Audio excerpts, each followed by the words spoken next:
Ekonene. So the Daily Nation ya leo Monday October 28th 2024 iko na headline, na headline inaitwa Our Turn to Eat. Alafu hapo juu kuna kitu small imeitwa conflict of interest. Na before tubongejea hii story, lazima nibongejea clip fulani. Kuna clip ya Ruto ile ilikuwa ina go like round this past weekend, na nile time alikuwa anatuambia vile hajali kama ataitwa Zakayo cause he's really trying to change this country. And now the question has to be, is he trying to change it for the better ama is he trying to change it for the worse? I think that's what now we are debating about, because personally I think this guy is trying to change it for the worse. Wacha tusikie vile alikuwa amejitetea. This was like 8 months ago, 8th February 2024. This was way before the protests. The one thing we must never do, and I will not do as president, is to say that there will be free lunch, that the country is going to be developed by borrowing money from other people, that the money is going to, that Kenya is going to be developed by others, and that it's going to cost us nothing to develop our country. That one I will not do, and I will not encourage you to do. And that is why I don't mind. You know, people call me names. But you see, when you are doing the right thing, your conscience is clear that you are doing the right thing. And I will do the right thing for our country, irrespective of what names people call me, including Zakayo.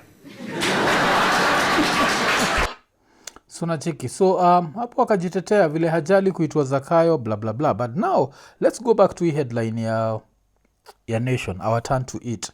Alafu hapa under Our Turn to Eat kuna William Ruto. Alafu kumeandikwa his Weston Hotel has bagged 37 tenders worth 57.9, more than any other establishment whose contracts have been published in the public procurement portal.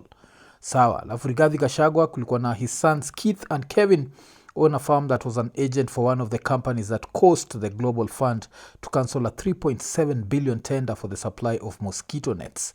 Nachikile mu fight mosquitoes hapa jo. Kumbe nafaa kubonga tu na Keith and Kevin Gachagua. Alafu wakaenda hapo wakabonga juu ya Silas Kibet, majority shareholder of Amaco Insurance, where President Ruto's family owns a stake and was recently appointed to lead the digital health agency. Alafu wakabonga juu ya how that deal is worth 104.8 billion. Ntaruka umadha anaitwa Mary Wamboi, alikuwa ule wa cooking oil. Unakumbuka kulikuwa na the cooking oil scandal, ili cost around 6.85 billion. Ilikuwa under ubuda anaitwa Moses Kuria, ule msana shindaga akikuremind the way you don't pay taxes. Alafu kulikuwa na David wa Mwende na and Mwende Kakatabaki. Hii ni David D, yeye na wife wake. Unajua wife wake amepata deal ya health, e-health ile iko funded na Safaricom, but Adani is running it, 104.8 billion. Msana anaitwa Moses Kuria, kuna kampani yake ile ilipata a 1.2 billion contract from KNTC. Na unacheki ile story ya cooking oil, real conflict of interest. Kumbuka ndio walikuwa na accusing na Kenyatta of like wako naita state capture. But sasa unacheki. Alafu kuna mse uitwa Nelson Koech, unamuonaga every day kwa some of these media stations just talking shit. Mse mwenyewe wife wake alipata deal ya 1.1 billion. Alafu Linturi tunakumbuka ile story ya 2.4 billion. But kwa unashindwa, mse ashatuambiaga hizi vitu before. Kwa nini anatuambia? Naambia hivi juu one of my former high school mates, wagani mse fulani, he writes this very interesting articles on Facebook. Anaitwa Ephraim Jega. So Ephraim Jega alibaki ameandika something interesting this past weekend. Ile ilifanya mimi nikashindwa like, mimi mse napendaga sana mathematics and playing with numbers, like why haven't I ever looked at this thing? So I'm just going to jump over vitu kadhaa ziladisema, and then we'll look at what I counter checked for myself. So commentika, this Adani Ketraco deal leaves many questions to be answered. The more I think about it, the more I wonder if we've gone mad as a country. That someone has even concocted such a deal amounts to grave insult to our intelligence. I was shocked to hear the president say that the deal would lead to a cheaper cost of power. I'll address that later in the post. Then akasema vile Adani na construct like different things. So ina construct 96 kilometers 2 kV from Ronga Keringet Chemosit, yoni. Alafu kuna ingine 206 kilometers alafu kuna ingine ya 70 kilometers. The total according to yeye ina come to 372. Hii story, it's interesting because it depends with what you're checking, because like me personally, when I do my calculations, it comes to higher than hivo, ina come to higher than 372. Mine comes to around 399, and I'll be checking ile yangu kwa nini come to hivo. But sasa wacha tuendelee. Akabonga juu ya vile kuna transmission lines zishaiundagwa hapa Kenya, and alikuwa anasema so at 612 kilometer transmission line cost $140 million, but 372 kilometers is going to cost 737. Nachiki. So anauliza, has the cost of goods risen by 7 times in the past 2 years? And when he said this, nilienda tu kwa site ya Ketraco. So I decided like, let me do my own thing and just go to Ketraco and look for one of the things that Ketraco has done and see how much it cost. So back in the year 2016, Ketraco walibaki wameshikana na kuna project like walikuwa wanafanya na the government of Kenya na pia the African Development Bank, na this was also going to involve Tanzania. Nacheki. So this deal ilikuwa inasema the government ilikuwa inatry nini? On Kenya's side, it involves the construction of 96 kilometers of 500 kilovolts transmission line from Isinya substation to the Namanga border and the extension of the 220 kV Isinya substation. Nacheki, 96 kilometers. Alafu wakasema on the Kenyan side, this was going to cost $22 million, 428 nini, alafu hii ilikuwa inafaa kutolewa na the Africa Development Bank, alafu the Kenya nini government was going to use how much this is 0.4 billion, which is 439. So if you do this calculation, you start seeing very interesting things. Sasa unaanza kuziona, because notice like your 2.2, I think it came to around 2.9 billion Kenyan shillings. Alafu apart from the 2.9, gava ikongeza 0.4, so the total cost came to around 3.36 billion. So tulitumia 3.36 billion kutengeneza 96 kilometers of electricity voltage lines. This means that every kilometer was costing us 35 million Kenyan shillings. Nasikia hiyo? 35 million Kenyan shillings. This was in the year 2016. Tukikuja to Adani, how much? Adani, the project, from what I've seen, kuna 206 kilometers ile tunafanya. Alafu apart from hiyo 206, kuna ingine ile tunadu ina come to around 100 kilometers, so that comes to around 306. Apart from hiyo 306, kuna another like 93 kilometers, so ina come to around 399 kilometers of voltage whatever, na hii ina cost 95.68 billion. So tukifanya hiyo 95.68 billion tukidivide by 399 kilometers, tunapata kuwa every nini ina cost 239 million. Nasikia hiyo? Kumbuka time ya Uhuru ilikuwa ina cost 35 million. Saa hizi ina cost 239. So we have to ask ourselves this question, the same question ile Ephraim aliuliza, vitu zimekam zikakuwa 7 times more expensive ama zimekuaje? 7 times more expensive. And don't forget, Uhuru was not a perfect president. So if we were paying 35 million per kilometer, there was a lot of stealing happening even under the Uhuru regime. So hii 35 million that we were paying, this was overquoted. So what does this say of right now? Like, what is happening? And this is the things you have to ask yourself. Like, at some point, you have to look at William Samoei Ruto and ask this guy, like, how much is enough? You're already a billionaire. You could have priced it as the Uhuru prices and you'd still make a lot of money. But sasa, even na nini mmeamua kuifanya hivi kivyenyu, and you are stealing so much that we don't even know how much debt tutabaki nayo as a country. Because if something is being quoted at 7 times the amount 7 times. Na hii ni deal ya 30 years. Hii ni ya project ya Uhuru kunachukua 2 years. So saizi ishaisha. Wacha tusikie vile Ruto litetea hii kitu. Alafu jue the Adani deal is 7 times more, and of course if it's 7 times more, most of the money is just going to Ruto and his cronies. The Adani Group are investing in the transmission line. Their money, 95 billion. We would have otherwise gone to borrow that money, burden the people of Kenya. This is now a private sector investment, the same way CASHAPP here is a private sector investment, the same way Socian is a private sector investment. We will pay for that transmission line using a wheeling charge that has been negotiated. In his attempts to sway Kenyans to back the Adani deal, President Ruto said that the current Nairobi Expressway was constructed under a similar public-private partnership. So mecheki. So yo tumiaga nini, but shida ni hiyo. Shida ni tukiangalia kitu kama hiyo, if something was costing 35 million per kilometer and all of a sudden right now it's costing 240, that's 35 tukimultiply by ama 240 tukidivide by 35 inaweza kuwa similar as 35 times 7, so it comes to around 7 times. So the cost is 7 times, and as I keep saying, during Uhuru's time we used to inflate costs. So even after inflating costs 8 years ago, they came at 35. That means if we are to inflate costs right now, and let's not forget we are dealing with dollars, so acha tuende back to the dollar. The dollar rate size is around 132. Okay, let's work with 135. Alafu in 2015, wacha tuangalie USD to Kenya shilling ilikuwa pesa ngapi, like in the year 2015.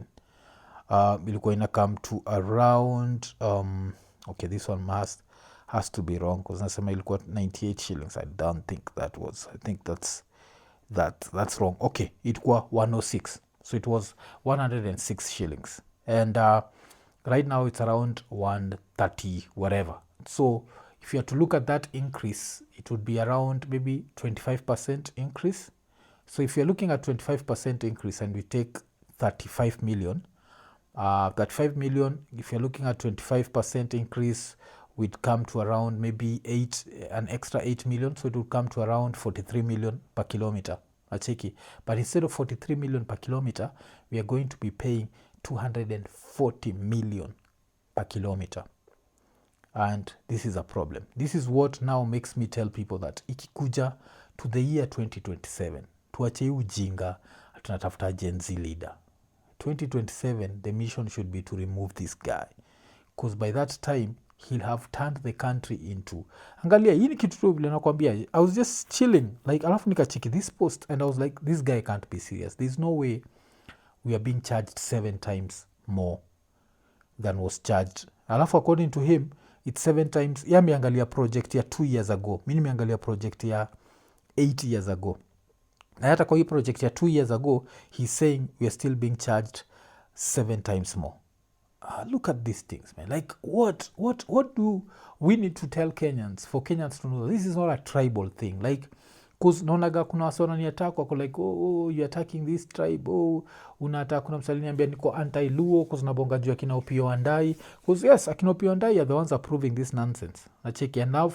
Sasa nafaa kuwa ati niko proud wajaka wako kwa gava. Kwa gava umse wakiiba ido, wanaiba do yetu. Alafu when those power bills go high, they're going to go high for everyone. Because don't forget, if something was being priced at 35 million and we were paying high power bills, if it's being priced as 240 million, what's going to happen? That's 7 times more.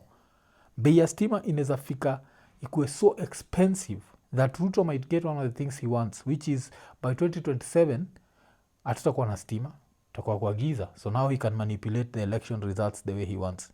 But this nonsense, this is something you yourself can go and check. Nisikue that ati mwafa na bonga tu. Enda kwa site ya Ketraco. You'll see 18th of October 2016 Ketraco wakisaini deal.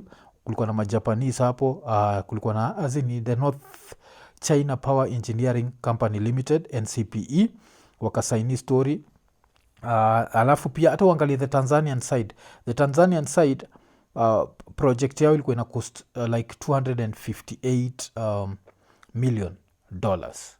So $258 million ukiconvert into shillings takam to around 30 something billion, and this one was going to cover 414 kilometers on the Tanzanian side. Nacheki, so 30 billion iko ina cover 414, sisi 96 billion.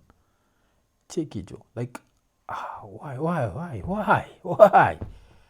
So yeah, that's Kenya for you. And so this is one of the reasons why utachiki Ruto anaendelea kutetea Adani, and he's not defending Adani because Adani is going to do anything for us. He's defending Adani because it's their turn to eat, and since it's their turn to eat, these guys are going to, by the time they leave this country itakuwa bare bones. But apart from that, maybe that's what it's going to take for a lot of us as middle class, kutoa kichwa kutoka kwa rasa na kuacha hii ujinga ya kusema sijui ati usitavotia umse na umse ni they are the same. They are not the same. Even Uhuru was very incompetent as a president. He used to tell us alikuwa na lose 2 billion per day, but Uhuru hakutufanyia hii story 7 times. Alafu usahau hii deal ya nini, wacha, I think if I don't read that people won't believe, but hii deal ya wacha nikuambie, hii sasa ni 2016. Ilikuwa the Kenyan component of the interconnector is financed by the government of Kenya. The total cost of the project is approximately ilikuwa 300 nini million. Alafu ikasema the construction is estimated to take 22 months from the commencement date. So 22 months from the commencement date. And but now hii ya Ruto, let's say it takes 22 months. Ama let's say take 24 months. Wacha tuipatie 2 years. So if it takes 2 years, as wa Ruto watakula do for the next 28 years. That's how much Adani is going to make for the next 28 years. Ingine ilikuwa ni 2 years. What are we talking about here? So yeah, but yeah, it is what it is. Be ready to pay more money for power. Alafu of course ile time tutaenda kwa streets pia be ready, tutaendelea kuangushwa, but vile susemaga hizi tudedisha si wote, so we'll keep talking and we'll keep telling people. And that's why nakuambia jo, mtu yoyote akikuletea hiyo jinga, kwa sababu nachiki buda, kuna buda fulani journalist we expect to have like some level of common sense. Alisema kitu kingine ya kipumbavu, sikuamini. Kuna buda anaitwa Macharia Gaitho, alikuwa anasema he'd support a 7-year term as long as it's once. Are you out of your stupid mind? Of course sasa watasema yes ni once, alafu kisha wapatie once wasema once is not enough, let's have it twice. 5 years is enough. Trump alikuwa president for 4 years akashindwa, anakaa kurudi tena, but 4 years, and for 4 years he was able to do whatever he was doing. Yu jingati African leaders hawezi fanya kila nafaa kufanya, they can do. The only thing is they are so invested in stealing that they never do their job. If they were just focusing on doing their job, buda jo, these things are simple. Hizi vitu bila corruption, these things are simple, and anyone who lies to you that these things are not simple ni msepia mjinga. We mwenyewe jiulize kitu moja, sa hizi states ule buda naitwa Biden, kuna sana sema ni kama mechizi, he does not even know where he is in, and the country is still running. You know why? Because there are institutions, and apart from institutions, every time someone enters the office, no one is trying to look for an Adani to inflate cost by 7 times na vitu kama hizo. So hii ni ujinga ile ina happen, and that's why in 2027 umse tunafaa kutry our best to make sure ameenda home. Alafu pia clowns wa ODM wale walimsaidia, kuzi deal ya Ketraco ilikuwa signed na Upia Wandai. Acheki, he is like the guy. Even this guy knew how greedy these people are, that they can't go back in time, because as I keep saying. And then mcheck your post ya Ephraim Jega is he's very good if you come to these stories, and I don't know where he gets his figures, but his figures are really good. But as I said, just compare that 95.68 billion deal ya Ketraco with other Ketraco deals, because Ketraco always put their figures, and there you'll see that this is just Ruto's turn to eat, and this guy is going atakula inchi. By the time anaimaliza, itakuwa imebaki minofu peke yake, and that's why lazima tubaki tumestop umse, either kona mwita Zakayo ama whatever you call him. IKONINI.